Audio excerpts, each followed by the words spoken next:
Et on enchaîne à présent avec Enjeu patrimoine où nous allons tenter de décrypter cette année 2021 sous le prisme de l'immobilier. Qu'en est-il des volumes de vente? Les vendeurs et les acheteurs ont-ils déserté le marché comme on pouvait le craindre en début d'année? Où sont-ils revenus?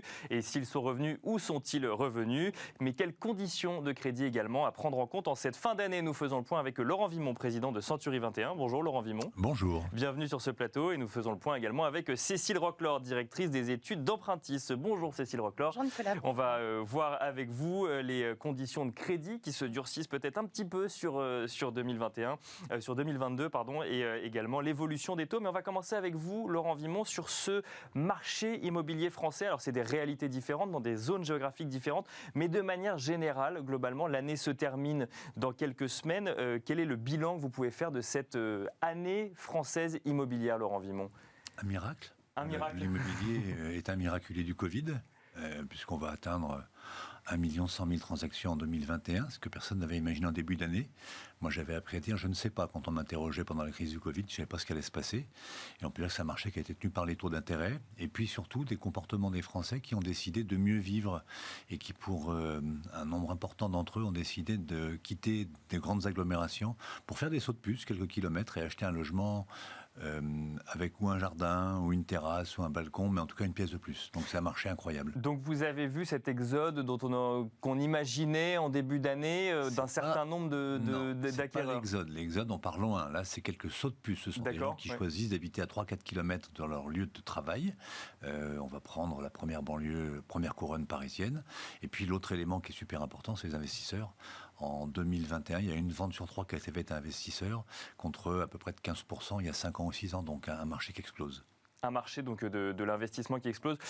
Juste avant, donc ça veut dire que finalement, en fait, on s'attendait en début d'année à ce que les vendeurs ne vendent plus et que les acheteurs n'achètent plus. Ça a duré quoi, 1-2 mois et finalement c'est reparti? Ou vous avez vu des disparités dans cette année 2021 ou c'est reparti de manière continue? Non, il faut se méfier des Cassandres. C'est bien de parler de bulles, de marché qui bloque, mais le marché il est fluide, et il est fluide pour une raison. D'abord, les Français naissent avec une brique dans le ventre, comme les Belges. Effectivement, ça reste un investissement très favorisé en France, l'investissement préféré des Français. Et puis encore une fois, c'est possible parce que les taux sont bas, et les Français en 2021 sont passés du je veux à je peux acheter grâce aux taux bas. Si je vous donne un chiffre, mais Cécile dira beaucoup mieux que moi, quand on empruntait il y a quelques années à 4%, pour 1 000 euros de mensualité, la banque vous prêtait 172 000 euros. Aujourd'hui, pour même 1 000 euros de mensualité, elle vous prête 210 000 euros. Donc vous avez un pouvoir d'achat de 40 000 euros en plus, donc autant en profiter de ces 40 000 euros. Et alors, en matière de prix, est-ce que vous avez vu des grandes évolutions? On s'attendait à ce que les prix baissent, justement, parce que moins d'acheteurs, moins de vendeurs.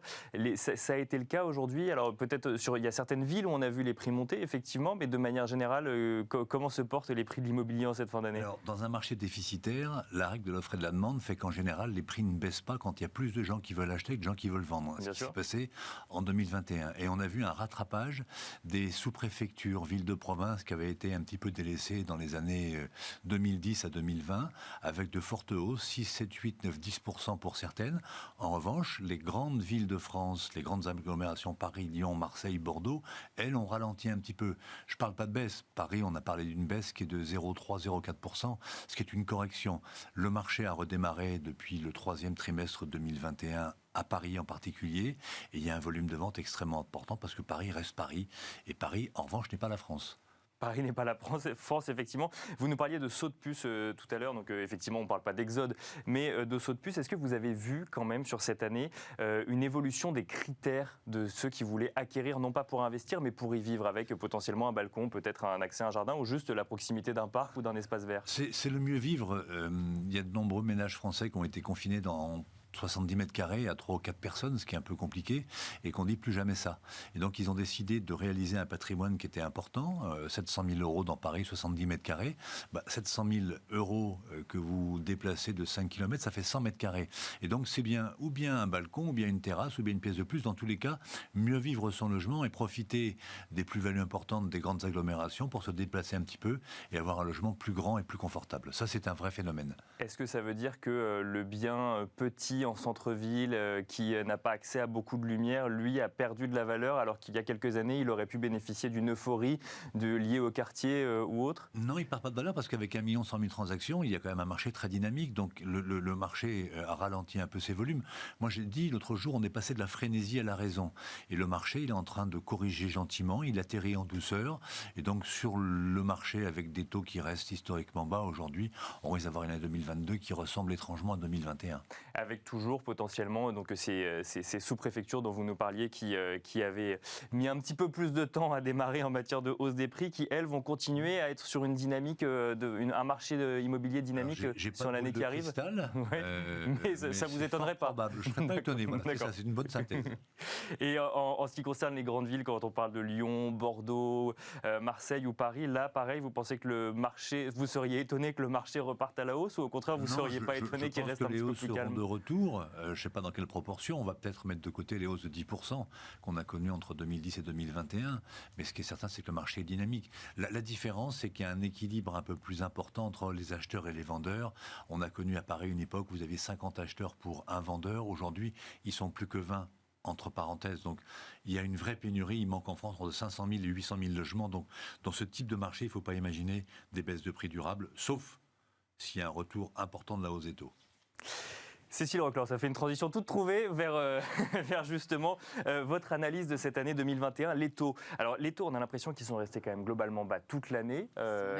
Ils ont même baissé, effectivement, entre le début et la fin de l'année. Là, à décembre 2021, quelle est la situation des taux d'intérêt pratiqués par les banques? Elle est assez incroyable, Nicolas, parce qu'en fait, habituellement, on a un effet saisonnier au mois de décembre. Les banques remontent un petit peu les taux, elles veulent calmer le jeu, elles vont prendre des vacances comme tout le monde. Et là, cette année, pour la première fois, on a une baisse. On a récupéré le taux plancher qu'on avait obtenu à la fin de l'été, 1% sur 20 ans, parce qu'on a 6 banques sur 10 qui ont baissé leur barème au mois de décembre. Et ça prouve une forte volonté des banques d'accompagner le marché, comme vous le disiez, et de soutenir le pouvoir d'achat. Il faut se rendre compte que sur 2021, en fait, on a un profil qui est quasi identique en termes de revenus des emprunteurs, mais par contre, on a une hausse de l'emprunt et de l'apport qui est nécessaire pour combler la hausse des prix, pour pouvoir continuer à réaliser son projet. Et ça a été maintenu grâce à la baisse des taux ou au maintien très bas pour certaines banques. Vous évoquiez l'évolution du pouvoir d'achat, mais en fait, on a regardé, on a un coût du financement, assurance et coût du crédit divisé par 2 en 6 ans. C'est énorme parce que ça resolvabilise énormément de ménages et ça permet à beaucoup de réaliser un projet malgré la hausse des prix. Alors, c'est amusant ce que vous nous dites, parce que ça veut dire que du coup, ça nous coûte moins cher aujourd'hui d'emprunter pour acheter un appartement ou une maison, même si par contre l'appartement ou la maison peut être amené à coûter plus cher dans certaines villes, comme on l'a vu. En tout cas, pour réaliser le même projet, vous allez pouvoir emprunter plus. Alors il faudra aussi plus d'apports, parce que les revenus n'ont pas augmenté comme les prix sur les dernières années. Donc pour combler l'écart, il va falloir mettre plus d'apports, donc plus d'épargne dans votre projet. Mais le montant emprunté a augmenté en moyenne de 10% sur ceux qui achètent leur résidence principale. Et ça fait le job. La baisse des taux permet de resolvabiliser ou de réaliser le projet. Et alors, est-ce que les taux vont être amenés à remonter en 2022 ? Parce que moi, je rebondis pas forcément sur cette année, mais ça fait très longtemps quand même qu'on entend les taux sont bas, l'argent n'est pas cher, c'est le moment d'emprunter. Attention, parce que bientôt ça va remonter. Est-ce que ce bientôt, c'est en 2022 ou est-ce qu'il y a encore un peu de souplesse vis-à-vis des investisseurs ? Alors, comme pour Laurent, la boule de cristal, pas de boule de cristal non plus. Mais oui, c'est clair. Alors, ce qu'on peut dire quand même, c'est que les banques sont extrêmement volontaristes. Elles ont des objectifs en 2022 qui sont supérieurs à ce qu'elles ont fait en 2021, qui était pourtant une bonne année, voire largement supérieurs. On a des partenaires qui nous disent plus 10% en 2022. Donc, de ce côté-là, il y a une forte volonté. Maintenant, il y a des éléments qui vont peut-être jouer contre nous. L'inflation, les décisions de la BCE en matière de taux. Tout ça, ça va venir influencer la stratégie des banques. Il faudrait qu'on trouve un équilibre et que ça soit une année de transition. J'aime beaucoup votre retour à la raison parce que nous aussi, on espère que cette année sera une transition soft en matière de crédit. Il ne faudrait pas qu'on ait des éléments macroéconomiques qui viennent perturber les banques et qui viennent les contraindre à augmenter leurs taux. Parce que là, si on a une augmentation des taux et pas de baisse des prix, on aura forcément un élément de blocage. Alors, il sera limité, mais il va quand même avoir un impact sur le marché. Pour bien expliquer pour l'épargnant ou l'investisseur qui veut acheter, que ce soit une maison ou un appartement. Donc, en fait, son taux d'intérêt va être défini selon plusieurs critères. Déjà, parce que la banque va se financer vis-à-vis de la Banque Centrale Européenne. Et donc, ça peut avoir une influence sur le taux qu'elle va pratiquer. Pas que, il y a aussi des décisions commerciales et des situations de concurrence. Mais il y a un certain nombre d'autres contraintes qui vont s'appliquer sur la banque. Notamment, il y a cette évolution des normes HCSF qui deviennent contraignantes en 2022. Là, ça veut dire qu'on enlève finalement de la capacité d'octroyer un crédit à un certain nombre d'investisseurs qui n'ont pas suffisamment d'apport ou qui ont déjà trop emprunté. Alors, en théorie, on enlève. Maintenant, il faut se rappeler que les banques, elles pratiquaient une règle de prudence qui était 33% de taux d'endettement. Aujourd'hui, avec le Haut Conseil à la stabilité financière, on est à 35% assurance incluse. Donc, effectivement, ça va avoir des effets pour des ménages qui ont des problématiques de santé ou des ménages qui sont plus âgés. Mais pour les plus jeunes, ça ne changera pas grand-chose et c'est quand même eux qui viennent à stimuler le marché. Ensuite, ces règles, effectivement, elles sont obligatoires à partir du 1er janvier, mais les banques se sont mises en situation de les respecter depuis quasiment la fin du premier semestre 2021.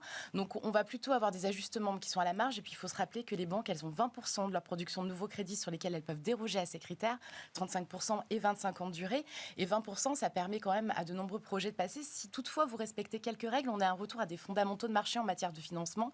Il faut bien préparer son projet. Il faut avoir mis un peu d'épargne de côté pour payer les frais parce que ça, les banques sont plus prudentes dans le financement de ces frais annexes qui sont les droits de mutation à titre onéreux, les frais de garantie du prêt. Mais si vous avez préparé votre projet et que vous avez une saine gestion et que votre profil est plutôt rassurant pour la banque, il n'y aura pas de problématique en 2022, pas plus qu'en 2021. Et alors, quand on parle de préparer son projet, moi, ça me rappelle du coup cet environnement un peu compliqué à comprendre en termes de loi climat, de transition énergétique de l'immobilier, d'évolution des DPE. On a connu un imbroglio d'ailleurs sur les nouveaux DPE. On ne sait pas réellement si maintenant c'est complètement arrêté ou si on va encore faire évoluer. D'ailleurs, on sent qu'il y a une petite pause du côté du gouvernement dans cette évolution de transition énergétique de l'immobilier parce qu'on essaye d'être sûr de ce qu'on a déjà mis en place au niveau des DPE avant d'aller plus loin. Laurent Vimont, est-ce que ça, c'est de nature à faire peur ou aux épargnants accédants ou aux investisseurs ou même aux professionnels de l'immobilier de ne plus trop savoir si du jour au lendemain, un bien pourrait perdre la totalité de sa valeur locative? Alors peur, peut-être pas, inquiet, certainement. On est en face d'un système qui n'a pas l'air tellement fiable. Il y a des milliers de logements qui ont changé de note entre l'ancien nouveau et le nouveau. Est-ce qu'il y aura un nouveau? C'est probable, en tout cas je l'espère.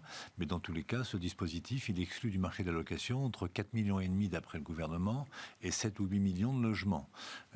En copropriété, il faut savoir que le copropriétaire seul ne peut pas changer sa note puisque les évolutions qui vont modifier la note, elles concernent la copropriété, c'est le mode de chauffage et l'isolation en particulier. Après, dans le mode de calcul, il faut aérer son logement 5 minutes par heure, toutes les heures. Enfin, il y a des invraisemblances incroyables qui dégradent bien sûr la performance que le chauffage part en général à l'extérieur quand on le fait. Donc il y a des incohérences totales sur le dispositif. J'espère qu'il va encore évoluer.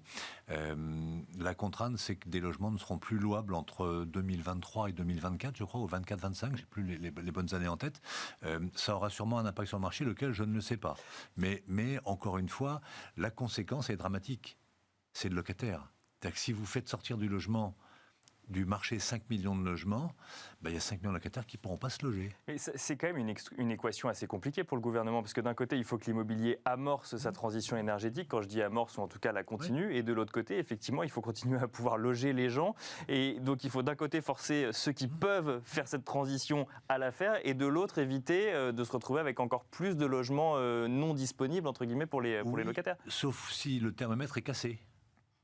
Et là, il est cassé pour moi. C'est-à-dire que le DPE, c'est pas le bon outil. En tout cas, on ne peut pas sortir d'un seul coup, en claquant des doigts, plusieurs milliers de logements comme ça, parce qu'on décide qu'il faut rénover, ou alors avant, c'était faux. Enfin, il y a pour moi une incohérence totale dans l'évolution du DPE. Il faudra peut-être le faire modifier à nouveau. Et peut-être un changement trop brutal, si je comprends bien. C'est un virage à 180 degrés, ce qui n'est jamais bon. Ce qui n'est jamais bon.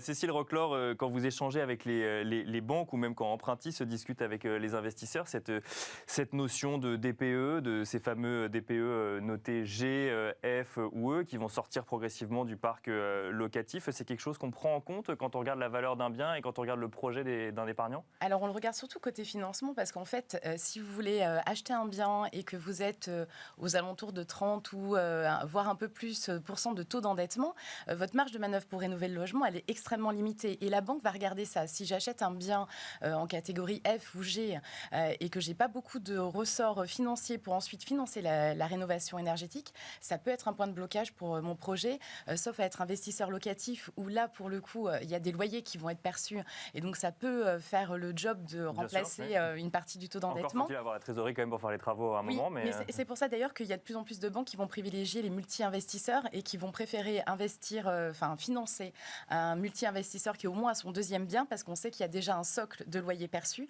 plutôt qu'un nouveau investisseur qui, lui, n'a pas de marge de manœuvre s'il n'a pas énormément d'épargne résiduelle. On a un ordre de grandeur du coût d'une rénovation énergétique, je ne sais pas, c'est 5, 10, 15% du prix du bien? Non, on ne sait pas, ça dépend vraiment de la situation. Ça dépend énormément du bien et ça dépend où vous l'achetez, puis ça dépend effectivement, vous parliez de la demande, Laurent. Aujourd'hui, il y a beaucoup de demandes sur le marché de l'immobilier, il n'y a pas assez de biens et ça joue plutôt en faveur de la vente de biens. Merci beaucoup à tous les deux. Merci Cécile Roclor, directrice des études d'Empruntis. Merci Laurent Vimont, président de Century 21.